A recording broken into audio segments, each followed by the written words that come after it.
Figure it out. Hello, this is Adam Koralik from Figure It Out Productions. The following video is a video of some kind, and I hope you enjoy it. Hey guys, it's Adam here, and today I want to do something I have not done in quite some time, which is a simple discussion video. We're not reviewing anything, we're not going over the history of anything.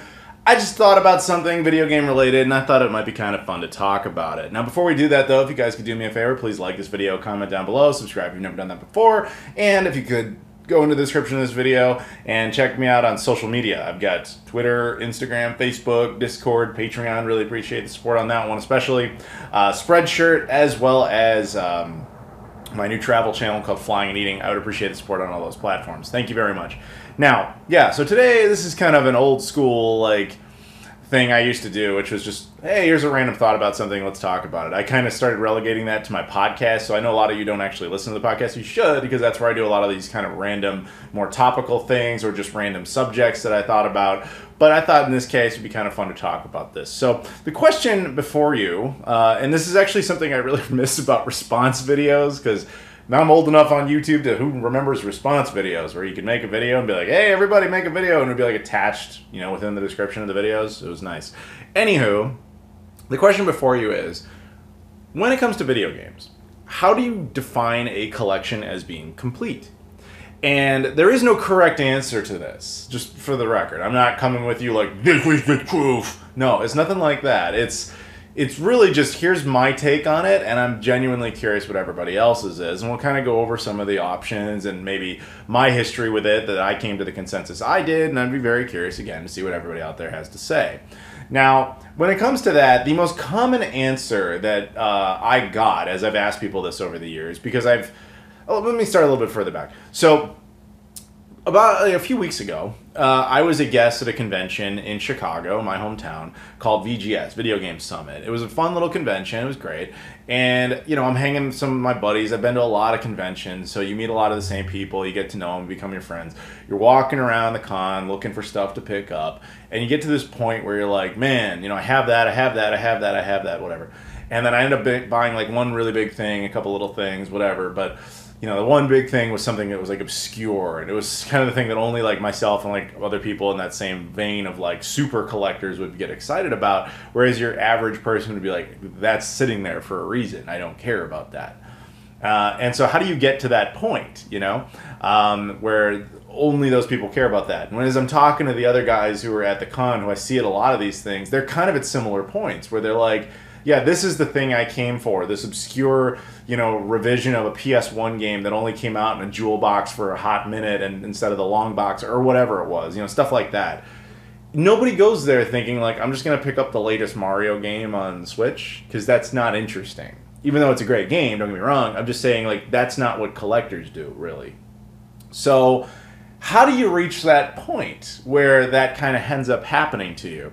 And so as I've thought about that, and I've talked to people about it over the course of time. Actually, fun fact, like 10 years ago, I was actually kind of posing this question to collectors directly, and I was even working on a video. I had interviewed a bunch of people in the US, I had interviewed a bunch of people in Canada, in the UK as well, like filming footage, talking about their collections, and like the video never materialized just because I don't remember what the reason was, but it just ended up kind of being out of date, and now it's totally dead. But the general consensus on it, though, was everybody's reasoning was pretty similar, and that all of them just kind of had some of the same rules, which was, if I'm going for something like a complete set, I'm only focusing to my region.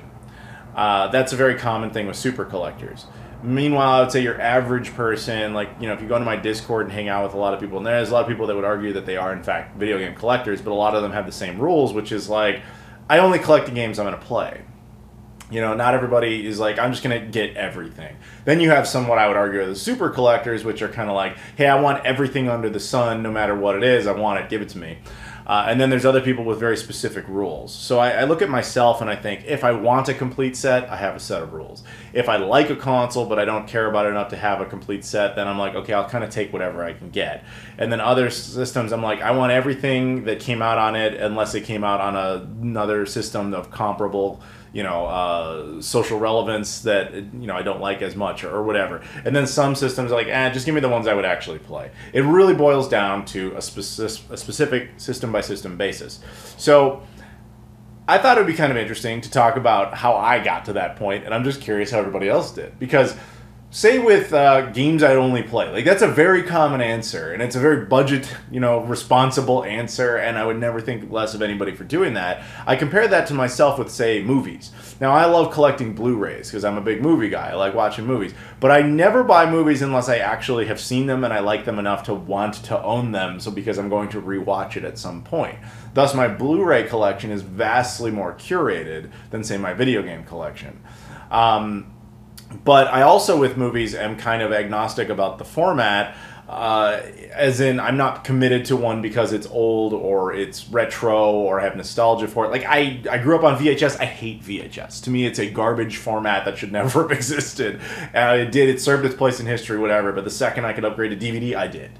And then as soon as DVD was kind of done, it was like, okay, Blu-ray, great. Now, to be fair, I haven't jumped on 4K Ultra HD Blu-rays yet, even though logically I should, as that's probably the last physical home media movie format. Don't know yet. But I haven't made that jump quite yet.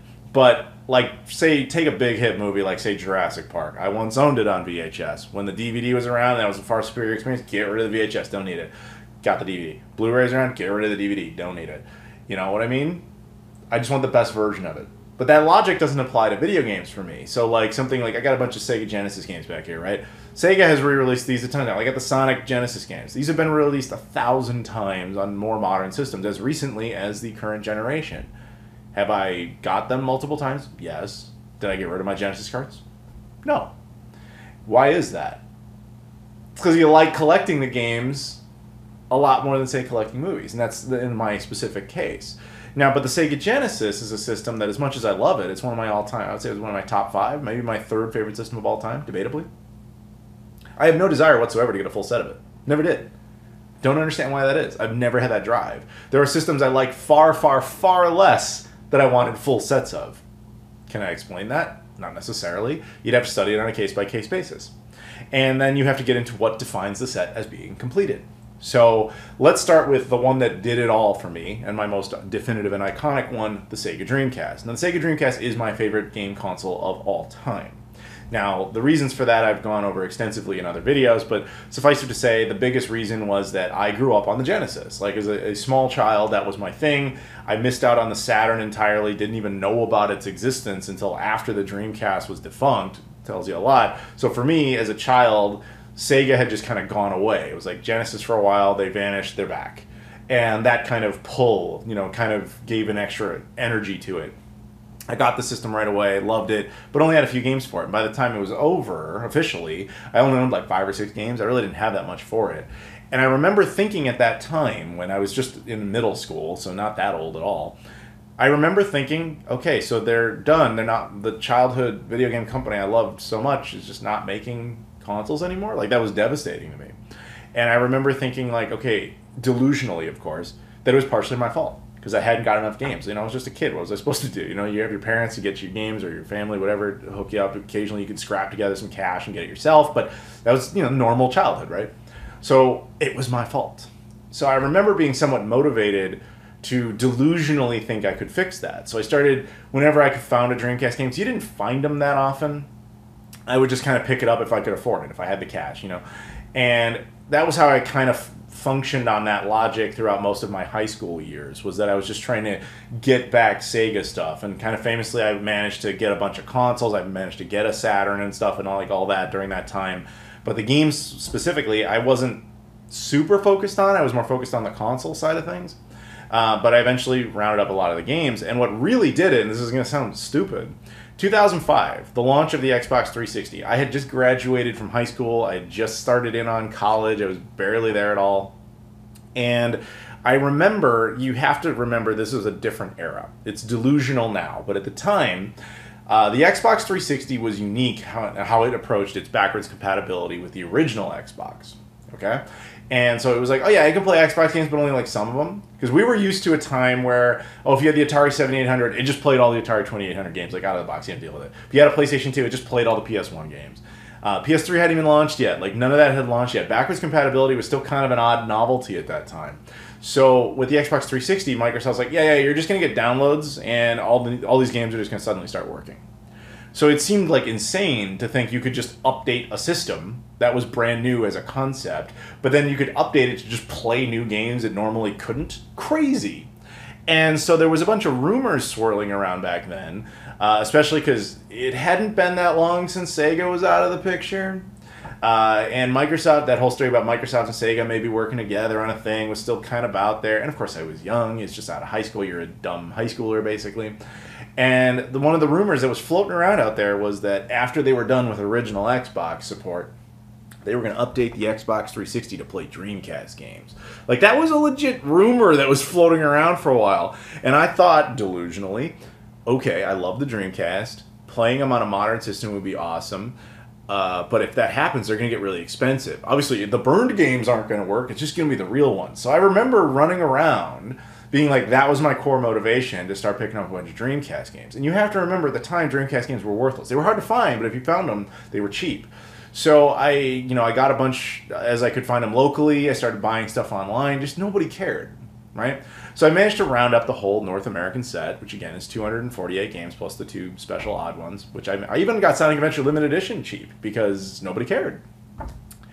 And then after that was done, I remember thinking, okay, I did it. And I looked at my collection.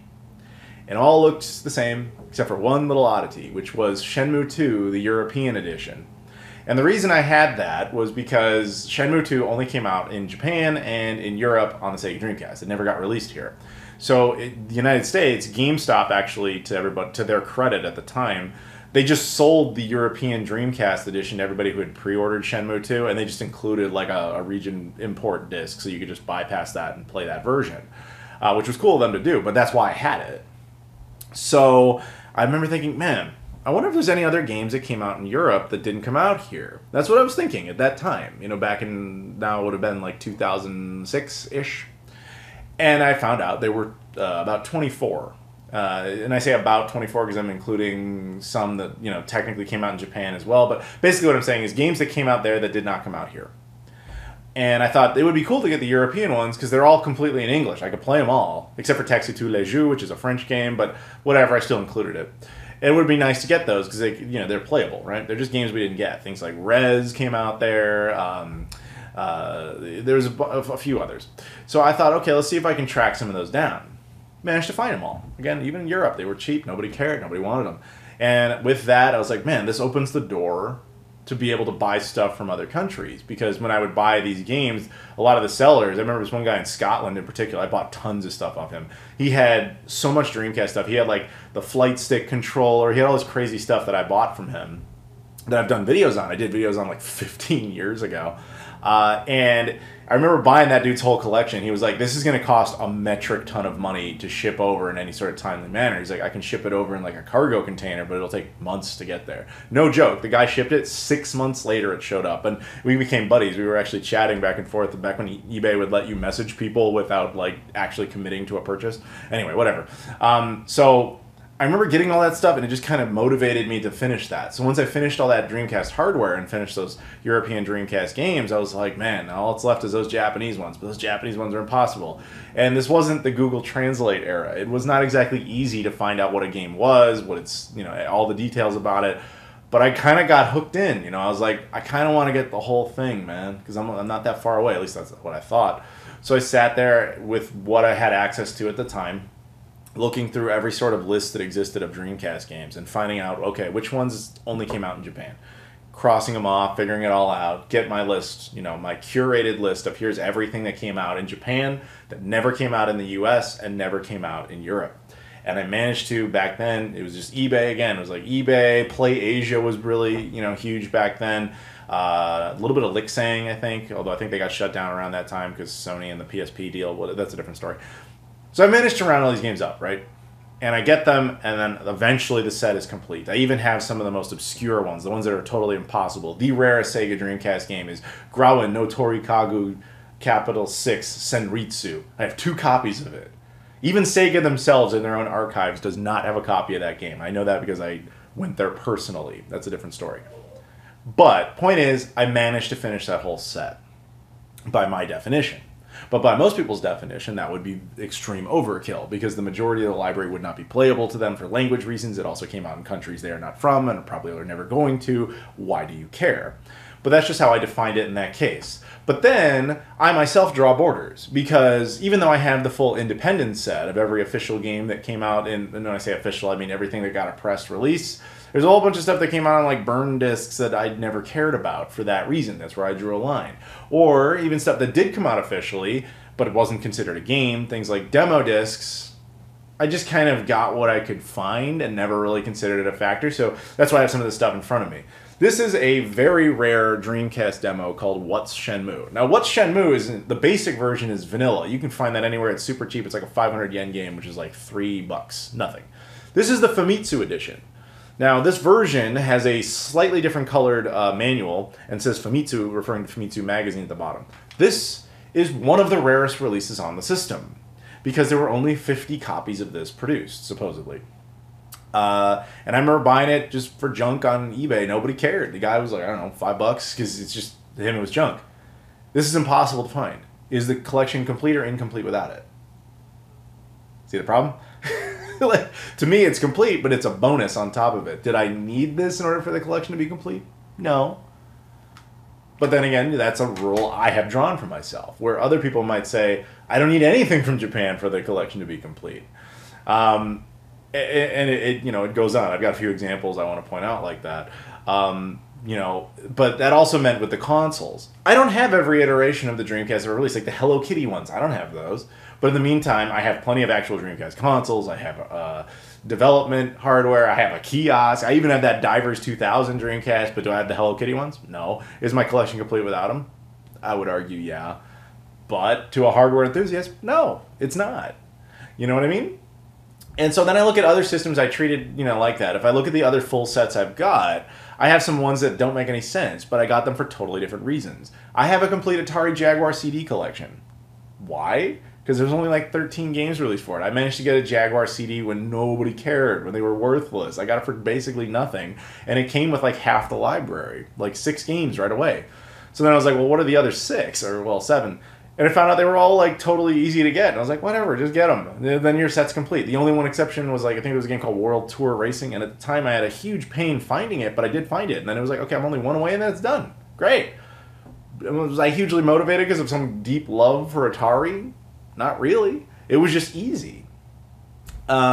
Then I look at other systems that I've done. Like, I did the Nintendo Wii U. It's the only Nintendo system I have a full set for. What motivated me behind that is that's the only one I collected in real time on the history of this channel, which was, if you can go back and see my original unboxing of the Wii U and see how much I kind of didn't really care about it, and then over time, if you watch those videos, you can see like where my love of it started to develop because the system really proved itself to me as far as a quality experience, not a successful experience, but a quality experience. And I was doing pickup videos, and I would show you guys like, hey man, like, nobody seems to care about Wii U stuff, and Best Buy, knocked it all 50% off, whatever it was. Here's the games, here. I'm collecting them in real time until I eventually had the full set, which I actually showed again on this channel. In fact, last year, towards the end of the year, I did a unique video of here's every single physical edition on the Wii U. And that included all the North American releases, all the European exclusives, and all the Japanese exclusives. And when I say that in that sequence for a reason, because I will always prefer the European stuff over the Japanese stuff just for language barrier reasons. But that in Europe doesn't typically get that many exclusive games, but to me, the system would be incomplete without those. But then I look at other systems where I like them a lot, but I don't care about having a full set, like the GameCube. I love the GameCube. It is a great video game system. I have no desire to have a full set for it. My goal with it has actually been oddly specific. I was like, I want every single GameCube release that never came out on the original Xbox. And the reason for that, as I kind of mentioned earlier, is because the Xbox, other than the Dreamcast, would be like my system of that generation. Therefore, there would be no reason to buy a GameCube game that also came out on the Xbox. The Xbox is probably the last system I have any desire to get a full set for that I just start from scratch. But that again means, do you get every game from every region? In my estimation, yes. But that becomes borderline impossible for a lot of people.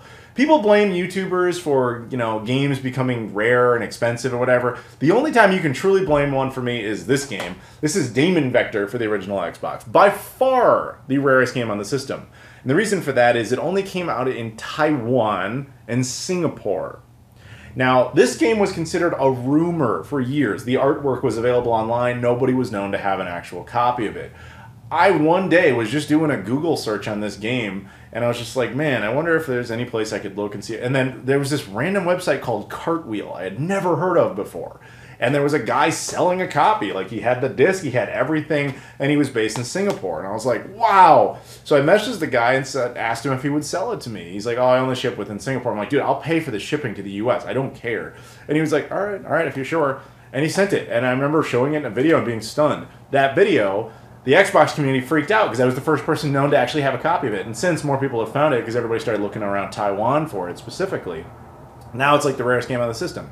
If you are an OG Xbox collector, is your collection incomplete if you don't have this? That's the question. Or do you define it as complete because you have all the games in your own region? You get what I'm saying. Where do you draw that line? So, and the same goes for things like hardware and extreme software. So let's talk Sega Saturn for a second. Now, I don't own the Sega Pluto. I've done a ton of videos on it. There's only 2 of these in existence. Now, again, I'm not the owner, sadly, but if I was, would I say, oh, your Saturn collection isn't complete because you don't own a Pluto? Of course not. That is ridiculous, because it's not possible for more than 2 people to own one of these. Yet, here it is. It exists. Sega made it. Is that some sort of weird technicality where it's not complete without it? But by my definition, no. But by perhaps someone else's more extreme definition, yes. Then, on the software side of things, this is a game called, not even a game, called Oregon and Basic. This is by far the rarest Sega Saturn release. This only came out in Japan, and only 20 copies were made. Now, I'm not the owner of this either. The owner loaned it to me. Well, technically, I bought it for him, and then he paid me back, and I have to give it to him.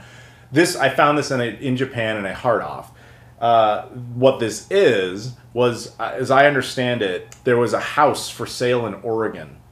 And the company marketing the house decided as a promo thing, for some reason they were trying to get Japanese people to buy it, I don't understand, whatever, they made a little promo disc that people could use on a Saturn just to do a virtual tour of this house. As weird as that sounds. And it was just kind of sold, not even sold, it was kind of given away at like this one realtor outfit. Apparently only 20 copies or so made. Only 2 are known to still exist, and I have one in my hands. If you are a Sega Saturn Super Collector, or Collector, complete set, does this count? Does it? Because Sega officially licensed it, Sega pressed it, Sega released it. Does this count? You get it? Like, I don't have a full Saturn set, and I certainly never will, but right now I'm sitting on 2 of the rarest Saturn things in existence. Only 2 of those ever made, only 2 known to still exist, and here they are hanging out together. Bizarre, right? But then again, I'm extreme. I don't know that many people that are that extreme about it. Most people are completely content with their own. Now, I'm going to give a shout out to a guy in my Discord, because again, in my Discord is a great place to communicate with other collectors on what their rules are. But there's a guy in there, VidGamiac, I think is what he goes by. He's, Xbox guy. He's like me on the next level. He's like, I want full Xbox One, Xbox Series X physical editions. Now, to me, you already know my definition. His is different. His is like, I want every cover variant. I want every strange alteration. This is actually his. He had it shipped to me from Europe, just because it would be easier for me to get it to him. This is Let's Sing 2017, the French version, with a slightly different cover. Doesn't have English in it, just has the French version. But he couldn't find it anywhere else. And I think this came out of Estonia originally, or Estonia. That was the only place you could find a copy. That's special, because you could get the game in a different language, but no, he wants every language. So you understand what I'm saying. And it's not that anybody is better or worse because of their methods of collecting. I'm just genuinely curious what everybody out there thinks about their own collection and like what their rules are and why. Because even myself, I'm not consistent, because I have to like a system enough like the Dreamcast to say I want everything ever, but even then I have borders. But even though, like, I would say my second favorite game system, yeah, I'm going to change it. Second favorite game system of all time is the Sega Genesis. I could not care less about having a full set for it. Don't care. The ones I get for the Genesis is like either games I actually want to play or just stuff that kind of fell into my collection one way or the other. I have zero interest in trying to pursue it, and I can't explain that. Meanwhile, a system further down the list, something like the original Xbox, I want a full set for. Don't know. And then there's systems where it's like, I'll take whatever I can get, like the Neo Geo AES. I have like 5 games for it, and that's all I'm ever going to own because it's financially irresponsible. Then there's game systems I don't care all that much about, but I almost have a full set. The Nokia N-Gage. I am 1 game away from a full N-Gage set. And the only reason that's the case is I was one of like the 5 people on the planet who had an N-Gage when it was actually a commercially relevant phone. And as soon as it was over, GameStop was just clearing those games out in dollar bins. And I was like, wow, there's not that many games on this thing for $40. I have like half the library. So I was just picking them up, and I thought that's a fun little challenge. And it was, for years, I thought I had a full set until it turned out there was one game I didn't know about called Warhammer 40K something or other. I've never found it since. I think I found it online once for hundreds and hundreds of dollars, and I was like, that's not worth completing. Apologies if you hear sirens. My point is, I just want to know how anybody out there defines their complete set, if they care about complete sets, or how their collecting rules go. And I just think there's a discussion there that's just kind of fascinating, because that's just kind of what happens with the natural course of time when you're collecting a bunch of stuff. Or you kind of, there's people who they call themselves dirty collectors, where they get the game and it's got stickers all over it, and they're like, no, I keep the stickers on not because I'm lazy, but because it shows the history of the game, like it was sold in a GameStop or whatever. I'm just curious what kind of quirks and interesting stories anybody out there has. Feel free to type essays. I'd love to read them. Make video responses as best you can. I guess you'd have to tag me on Twitter or something and let me know you did it. But I'd be very curious to see what people's stories are. If anybody wants to show up any rare oddball items they have, anything like that, I want to hear about it. So guys, thank you very much for watching. Please like, comment, subscribe. Again, check out all the social media stuff in the description: Twitter, Instagram, Facebook, Discord, Patreon, etc. Again, really on the Discord, because over there you can talk to people about all this kind of collecting stuff all the time. I really do appreciate the Patreon stuff especially. And check out those podcasts if you've missed a lot of that, because that's where we talk about a lot of stuff like this. Anyway, thank you very much for watching, and I'll see you all later.